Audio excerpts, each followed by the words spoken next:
Des mains qui souffrent d'être trop lavées à cause du coronavirus? Voici quelques conseils. Nos mains souffrent depuis l'arrivée du coronavirus en Belgique. En cause, les lavages trop fréquents et le gel hydroalcoolique. Chez les pharmaciens, en tout cas, les crèmes pour les mains s'arrachent. Comme lors des gros hivers, nous dit-on. Mais pas question pour autant de laisser tomber ce geste barrière. Voici quelques conseils. Le docteur Véronique Van den Hout est dermatologue et chef du service dermatologie des cliniques de l'Europe. Régulièrement, elle conseille le personnel soignant confronté aux sécheresses et irritations des mains. Nous leur disons d'utiliser des nettoyants sans savon, explique-t-elle. C'est ce qu'on appelle des pains dermatologiques, des Synday, liquides sans savon, NDLR, ou des huiles lavantes. Et surtout, évitez les détergents, comme ceux que l'on utilise en cuisine. Par exemple, tout ce qui va dégraisser la peau, ce sont des facteurs très irritants, puisque la couche superficielle de la peau est faite essentiellement d'huile, comme une espèce de cire, qui nous protège de toutes ces agressions. Mais à partir du moment où cette couche barrière est, elle-même, abîmée, notre épiderme est à vif et risque à ce moment-là de s'altérer et de présenter rougeurs et fissures, ajoute le docteur Van den Hout. D'autant qu'une partie de la population a une fragilité cutanée. Ce sont des gens qui font ce qu'on appelle une dermatite atopique. Ce sont des peaux qui sont beaucoup plus vite irritées, irritables. Et donc, très rapidement, ces peaux-là peuvent présenter des altérations de cette couche barrière de la peau. Et si ces savons neutres sans parfum sont utiles pour les peaux allergiques, ils le sont également pour les enfants dont les peaux sont souvent plus fragiles. Quand vous vous nettoyez les mains, préférez aussi l'eau tiède à l'eau froide ou l'eau trop chaude. Et quand vous vous essuyez les mains, tamponnez au lieu de frotter vigoureusement, sauf entre les doigts, dit-elle encore. Chez les enfants, quand on se lave les mains, il faut leur apprendre à bien rincer les mains, à bien rincer le savon, précise le docteur Chantal d'Angoisse, dermatologue et chef du service dermatologie à l'UDERF, hôpital des enfants Reine Fabiola. Parce que si l'eau sèche avec des particules savonneuses, cela va faciliter l'irritation. Elle déconseille aussi fortement l'utilisation du gel hydroalcoolique chez les enfants de moins de 3 ans. Chez les nourrissons, en dessous de l'âge d'1 an, il y a des risques de résorption systémique. Donc, ce n'est pas l'idéal d'utiliser un gel hydroalcoolique chez les tout-petits. Optez ensuite pour une crème hydratante et réparatrice. Et cette crème sera d'autant plus efficace si elle est utilisée de manière préventive. La crème est là pour diminuer le risque d'apparition de la dermite d'irritation, explique le docteur d'Angoisse. Une fois que l'irritation est présente et que des plaques rouges sont présentes, sur les mains, le dos des mains en particulier, là, cela nécessite un traitement spécifique, puisque là vous avez un eczéma d'irritation, donc une inflammation. Une inflammation qui devra être traitée et pour cela, recourir à un dermocorticoïde. Et donc, la prévention est essentielle. Idéalement, quand on se lave les mains de façon intensive, il faudrait pouvoir remettre une crème pour les mains juste après leur lavage. Et d'ajouter que si on applique une crème de protection pour les mains sur un eczéma d'irritation, cela va piquer. Cela peut même brûler, donc cela va déranger l'enfant. Dans ce cas-là, mieux vaut consulter. Cette crème de protection est donc à appliquer, au minimum, 2 fois par jour, le matin et le soir, et si vous en avez la possibilité une 3e fois en milieu de journée, aussi bien chez l'enfant que chez l'adulte. Quant au choix de la crème, Luc de France conseille, comme les spécialistes, une crème hydratante. Et pour ce pharmacien bruxellois, mieux vaut éviter les crèmes trop grasses. Ce qu'il faut surtout, c'est hydrater, plus que graisser.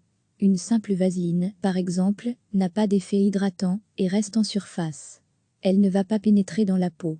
Donc, il vaut mieux une crème hydratante, moins grasse, elle sera toujours un petit peu grasse, mais il faut éviter les crèmes trop grasses. C'est un paradoxe, mais il y a des crèmes pour les mains qui contiennent des produits allergisants. Donc il faut vraiment vérifier que la crème contienne le moins possible de conservateurs, le moins possible de parfums ou d'autres produits qui pourraient être allergisants, ajoute-t-il.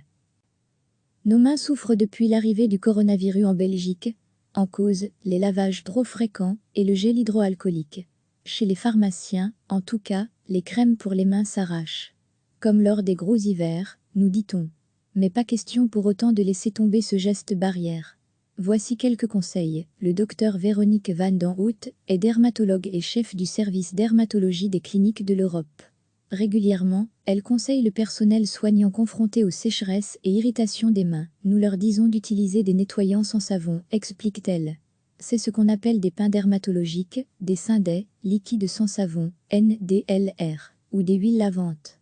Et surtout, évitez les détergents, comme ceux que l'on utilise en cuisine. Par exemple, tout ce qui va dégraisser la peau, ce sont des facteurs très irritants, puisque la couche superficielle de la peau est faite essentiellement d'huile, comme une espèce de cire, qui nous protège de toutes ces agressions. Mais à partir du moment où cette couche barrière est, elle-même, abîmée, notre épiderme est à vif et risque à ce moment-là de s'altérer et de présenter rougeurs et fissures, ajoute le docteur Van den Hout. D'autant qu'une partie de la population a une fragilité cutanée. Ce sont des gens qui font ce qu'on appelle une dermatite atopique. Ce sont des peaux qui sont beaucoup plus vite irritées, irritables. Et donc, très rapidement, ces peaux-là peuvent présenter des altérations de cette couche barrière de la peau.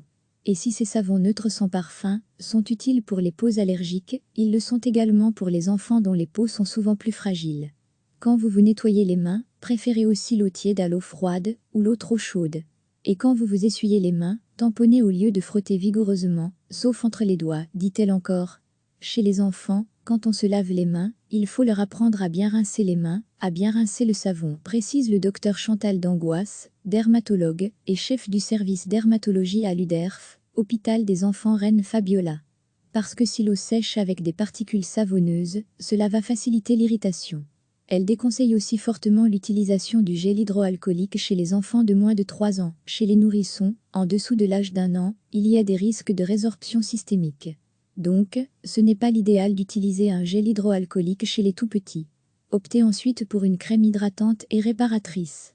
Et cette crème sera d'autant plus efficace si elle est utilisée de manière préventive. La crème est là pour diminuer le risque d'apparition de la dermite d'irritation, explique le docteur d'Angoisse. Une fois que l'irritation est présente et que des plaques rouges sont présentes, sur les mains, le dos des mains en particulier, là, cela nécessite un traitement spécifique, puisque là vous avez un eczéma d'irritation, donc une inflammation. Une inflammation qui devra être traitée et pour cela, recourir à un dermocorticoïde. Et donc, la prévention est essentielle. Idéalement, quand on se lave les mains de façon intensive, il faudrait pouvoir remettre une crème pour les mains juste après leur lavage. Et d'ajouter que si on applique une crème de protection pour les mains sur un eczéma d'irritation, cela va piquer. Cela peut même brûler, donc cela va déranger l'enfant. Dans ce cas-là, mieux vaut consulter. Cette crème de protection est donc à appliquer, au minimum, 2 fois par jour, le matin et le soir, et si vous en avez la possibilité une 3e fois en milieu de journée, aussi bien chez l'enfant que chez l'adulte. Quant au choix de la crème, Luc de France conseille, comme les spécialistes, une crème hydratante.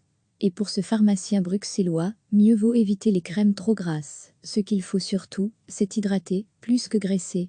Une simple vaseline, par exemple, n'a pas d'effet hydratant et reste en surface. Elle ne va pas pénétrer dans la peau. Donc, il vaut mieux une crème hydratante, moins grasse, elle sera toujours un petit peu grasse, mais il faut éviter les crèmes trop grasses. C'est un paradoxe, mais il y a des crèmes pour les mains qui contiennent des produits allergisants. Donc il faut vraiment vérifier que la crème contienne le moins possible de conservateurs, le moins possible de parfums ou d'autres produits qui pourraient être allergisants, ajoute-t-il. Cliquez sur s'abonner pour recevoir les dernières nouvelles.